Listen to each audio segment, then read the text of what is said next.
ও দাদা, ও দাদা, ইসকন মন্দিরটা কোথায় জানেন? না ভাই। কোথায় যে খুঁজছি।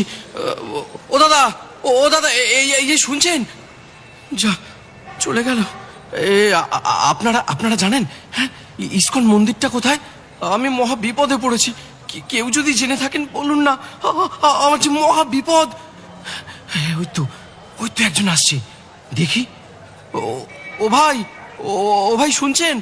আমাকে দয়া করে বলবেন ইসকন মন্দিরটা কোন দিকে? আমার খুব বিপদ। হ্যাঁ আমি জানি তো, কিন্তু আপনার কিসের বিপদ? প্লিজ প্লিজ, আমি সব পরে বলবো, এখন আমাকে ইসকন মন্দিরে নিয়ে চলুন, খুব খুব তাড়াতাড়ি। আপনি কি কোনো ভয় পেয়েছেন? আরে আসলে আমি ভূত।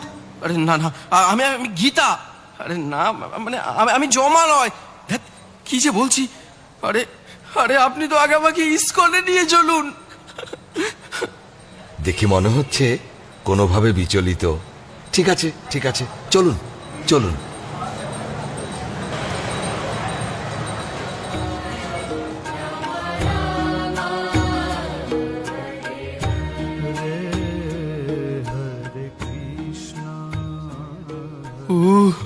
কি শান্তি পেলাম। হরে কৃষ্ণ কৃষ্ণ কৃষ্ণ হরে হরে, হরে রাম রাম রাম হরে হরে। প্রভু, ওনাকে দেখে মনে হচ্ছে উনি কোনোভাবে বিচলিত। হ্যাঁ তাই তো। আচ্ছা, আপনাকে দেখে মনে হচ্ছে আপনি কোনো ভয় পেয়েছেন। আর বলবেন না প্রভু, এই প্রাণ নিয়ে জমালয় থেকে ফিরে এলাম, আর আমি গীতা ছাড়া থাকবো না। জানেন, যমরাজ আমাকে এই গীতা পড়তে বলেছেন। তাই? কিরকম? সে অনেক কথা।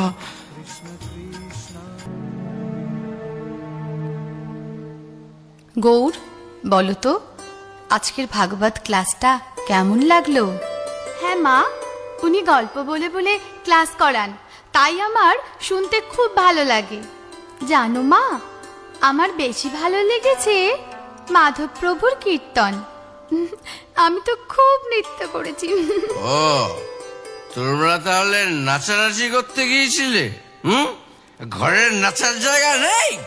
জানো তো, আজকে কার্তিক প্রভুর বাড়িতে গীতা পাঠ ছিল, তাই ওকে নিয়ে ফেরার সময় একটু ঢুকেছিলাম। হ্যাঁ বাবা, আমি তো খুব মজা করেছি।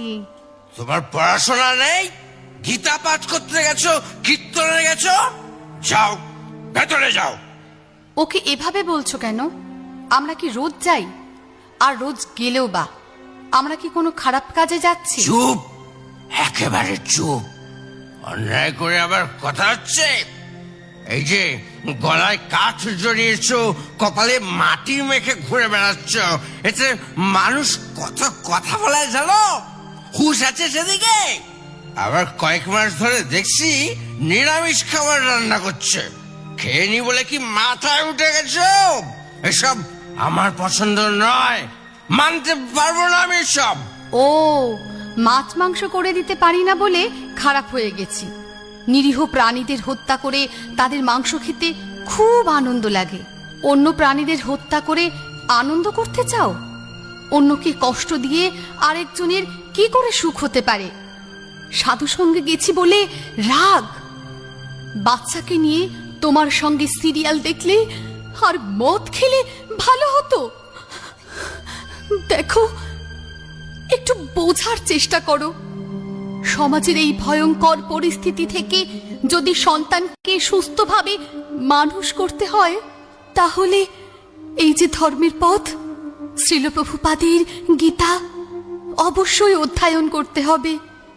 হ্যাঁ গো, তুমিও গীতা পড়ো, তাহলে বুঝতে পারবে আমাদের জীবনের প্রকৃত উদ্দেশ্য কি। ব্যাস, অনেক হয়েছে। এই দেখো, এই তুমি যা করছো করো, আমাকে না বেশি জ্ঞান দিতে আসবে না, বুঝেছো? সৌরভ কোন একটি অ্যাক্সিডেন্টে মারা গেছে, তাকে শ্মশানে নিয়ে যাওয়া হচ্ছে।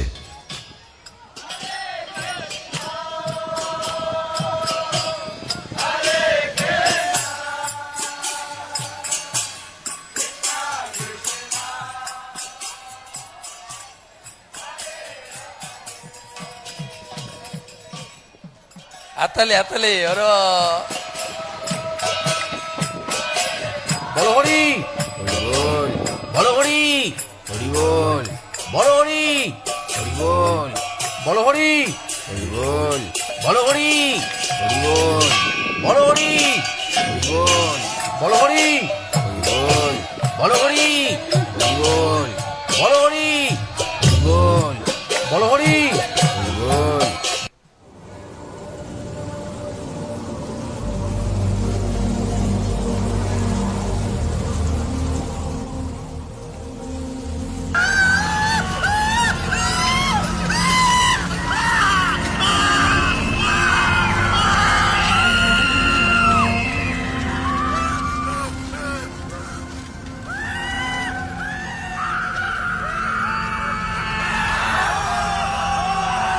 হাততালি হাততালি হাততালি আরে বাহ। এই তোমরা আমাকে কোথায় নিয়ে এসেছো? হ্যাঁ, ছাড়ো ছাড়ো আমাকে। হ্যাঁ, এই এদেরকে এভাবে কষ্ট দিচ্ছ কেন? হ্যাঁ, এই তোমরা তোমরা কে? আমাকে ছাড়ো, আমাকে ছাড়ো, আমি বাড়ি যাব। ওই চুপ করে দাঁড়া এখানে। পাপ করার সময় মনে ছিল না? ছেড়ে দাও। এখানে এখানে সব কি হচ্ছে? তোমরা তোমরা আমাকে কেন এনেছো? এখানে সবার কর্মফলের বিচার হচ্ছে। আর ওই যে দেখ, ওই যে ওখানে ওরা শাস্তি ভোগ করছে।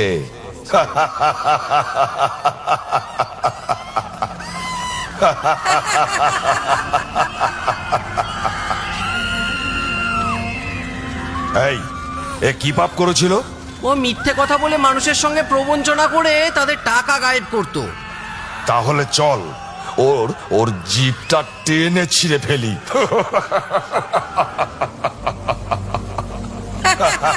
না না তোমরা এরকম করো না, ছেড়ে দাও আমাকে, তোমরা ছেড়ে দাও, আমার এমন কখনো ছিঁড়ে হবে ফেল, ওর না। জিভটা টেনে ছিঁড়ে দাও। ফেল।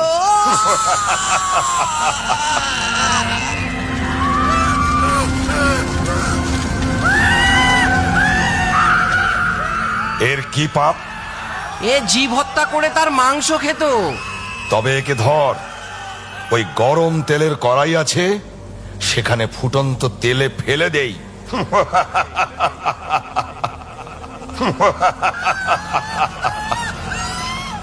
তারপর তারপর ওইদিকে যে রুরু নামক নরক আছে, সেখানে ফেলে দেবো। ওখানে সাপের থেকে হিংস্র রুরো কীটের কুণ্ড আছে, তারা কামড়ে কামড়ে ওর মাংস খাবে।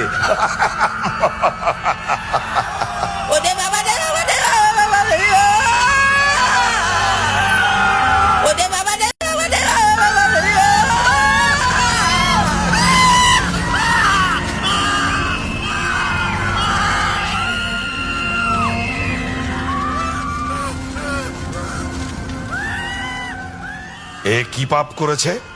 ও নেশাগ্রস্ত হয়ে পরনারীতে আসক্ত হয়েছিল। ওইদিকে তপ্ত লৌহ কুণ্ড আছে, ওইখানেই ওর স্থান।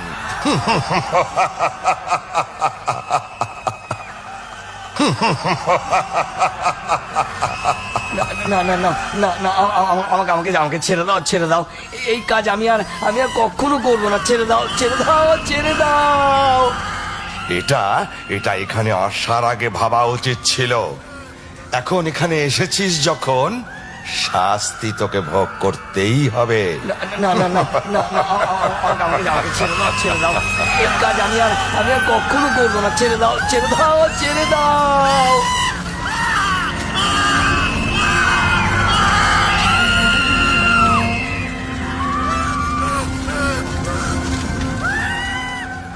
এর কি অবস্থা? এই পাপিষ্ট পরস্ত্রী হরণ করেছে। তবে যাও, ওকে ওই জ্বলন্ত অগ্নিযুক্ত লৌহখণ্ডের সঙ্গে বেঁধে শুলের আঘাত করো। না না, আমাকে ছেড়ে দাও, আমাকে ছেড়ে দাও, আমাকে ছেড়ে দাও, আমাকে ছেড়ে দাও।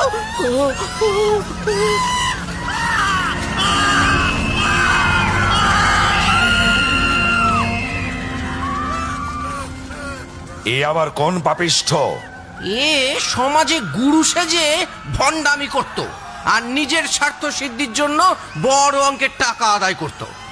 ওকে ওকে ওই নাগ পাশে বেঁধে শুলাঘাত করো।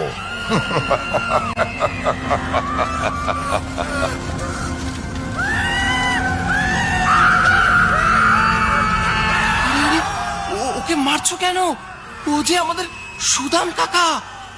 ও কাকা, এই তুমি তো কদিন আগে মারা গেলে, তবে এখানে কি করে আসলে?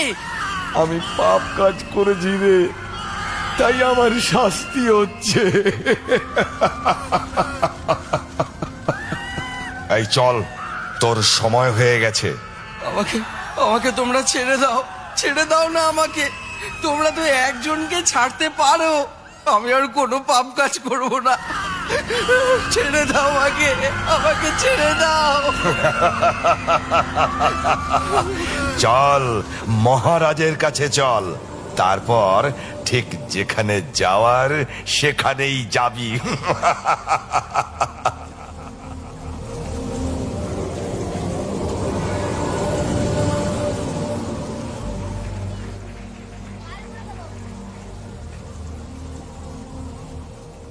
এর নাম কি? সৌরভ প্রামাণিক।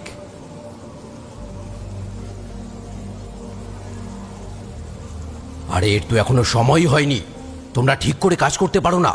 ভুল মানুষকে নিয়ে এসেছে, শাস্তি তো এদেরকেই দিতে হয়। যাও, যেখানে ছিল সেখানে ফিরিয়ে দিয়েছো। উনি কে? উনি আমাদের মহারাজ। যে যেমন কর্ম করেন সেই অনুযায়ী তিনি তাদের শাস্তি প্রদান করেন। হে মহারাজ, আপনি অনেক দয়ালু মহারাজ। আমাকে ছেড়ে দিন, আমি এসব সহ্য করতে পারবো না মহারাজ। আমাকে ছেড়ে দিন মহারাজ, আমাকে ছেড়ে দিন। আরে আরে কি করছো? তোমার শাস্তি দেরি আছে। এই যাও, ওকে মর্তলোকে পৌঁছে দাও। মহারাজ, আমার একটা প্রশ্ন আছে। আমাকেও কি এইরকম শাস্তি পেতে হবে? হ্যাঁ, যে যেমন কর্ম করবে তার তেমনই শাস্তি হবে। মহারাজ কি করলে এই সমস্ত শাস্তি ভোগ করতে হবে না? বলুন না মহারাজ, আমি আপনার শরণাগত। আমাকে এই ভয়ঙ্কর যন্ত্রণা থেকে উদ্ধার করুন। একটা উপায় আছে, তা যদি তুমি করতে পারো তাহলে শাস্তি তো দূরের কথা, এখানেই আসতে হবে না।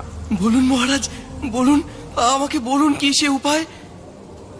মর্তধামে অভয়চরণ ছিল প্রভুপাদ নামে এক মহান ভক্তের লেখা শ্রীমদ্ ভাগবত গীতা যথাযথ গ্রন্থ আছে। তা অধ্যয়নের মাধ্যমে যদি তুমি তোমার জীবনকে কৃষ্ণ ভাবনাময় করে তুলতে পারো তাহলে আর এখানে আসতে হবে না। ছিল প্রভুপাদ? আমার স্ত্রীও তো ওনারই গীতা পড়ে, আমাকেও পড়তে বলে। তবে যাও, নিজের পরিবারের সঙ্গে কৃষ্ণ ভক্তির অনুশীলন করো। ঠিক আছে মহারাজ, আপনাকে অনেক অনেক ধন্যবাদ, অনেক ধন্যবাদ। বলো হরি বল, বলো হরি বল, বলো হরি বল, বলো হরি বল, বলো হরি বল, বলো হরি বল, বলো হরি বল, বলো হরি বল, বলো হরি বল, বলো হরি বল, বলো হরি বল, বলো হরি বল, বলো হরি বল। আরে আরে তোমরা কি করছো? ভূত ভূত ভূত, পালাও, ভূত এসেছে রে, ভূত এসেছে, ভূত। এ কি? আমাকে সবাই ভূত বলছে কেন? ভূত, পালাও, ভূত এসেছে রে। তুমি যেহেতু মারা গিয়েছিলে তাই সবাই তোমায় ভূত বলছে। এখন তুমি ইস্কনে যাও আর গীতা পড়ো।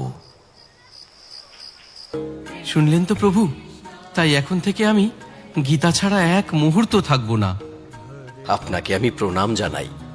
আপনার স্ত্রী অনেক ভালো ভক্ত হওয়ার কারণে আপনি জমালয় থেকে ফিরে এলেন। তাই এখন বাড়িতে ফিরে শ্রীকৃষ্ণের সংসার গড়ে তুলুন। হরে কৃষ্ণ। চলুন আমরা সকলে মিলে একসঙ্গে কলিযুগের যুগধর্ম হরে কৃষ্ণ মহামন্ত্র উচ্চারণ করি। হরে কৃষ্ণ কৃষ্ণ কৃষ্ণ হরে হরে, হরে রাম রাম রাম হরে হরে।